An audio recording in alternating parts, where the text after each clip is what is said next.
Le journaliste Frédéric Mounier, ancien correspondant du journal La Croix à Rome, était notre invité hier. Il nous explique en quoi cette nomination est une petite révolution. Elle est très importante parce qu'elle peut ouvrir la voie, figurez-vous, à la nomination d'une femme cardinale un jour.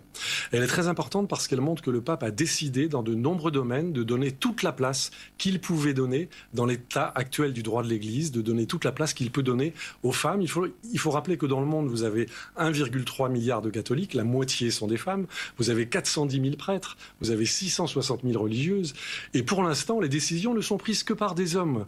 Donc là, il y a quelque chose qui ne va pas, le pape l'a compris, et le pape est en train de modifier l'équilibre général de l'Église, le fonctionnement de l'Église. À la une de vos quotidiens régionaux ce matin, évidemment, encore et toujours la crise sanitaire, avec à la une du journal Sud-Ouest la politique du compromis. Alors le compromis entre la communauté scientifique d'un côté et le gouvernement de l'autre, puisque les soignants, la communauté scientifique dans son ensemble plaident pour des mesures plus strictes. Certains spécialistes de santé demandent un reconfinement, alors que le gouvernement, lui, écarte la possibilité et la perspective d'un nouveau confinement. Le match, donc, entre les scientifiques et le gouvernement à la une de Sud-Ouest.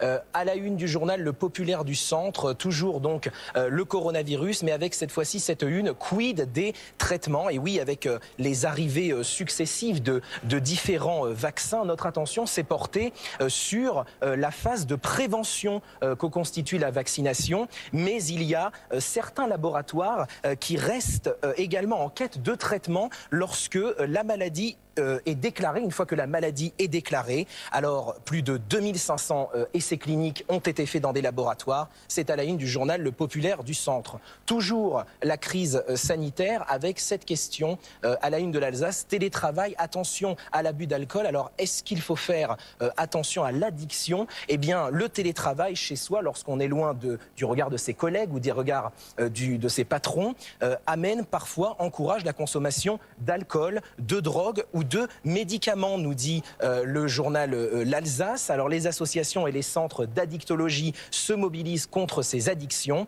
avec à la une du journal cette jeune femme qui donc télétravaille devant son ordinateur avec une bière à la main. Une initiative dans le courrier Picard avec ce titre « Gardez la patate » avec cet agriculteur en une. Alors pourquoi? Parce que la marque de fast-food Burger King propose en ce moment à ses clients qui viennent prendre leurs commandes en click and collect ou en drive, eh bien, il leur propose un kilo de pommes de terre en cadeau, entre guillemets. Pourquoi? Pour soutenir les agriculteurs, pour soutenir les producteurs de pommes de terre comme celui-ci à la une du courrier Picard. Et puis enfin, du sport, du football à la une de Vaucluse Matin avec le match d'hier soir PSG-OM, pas de miracle cette fois pour l'OM, titre Vaucluse Matin, le PSG qui a gagné hier soir face à l'OM 2-0.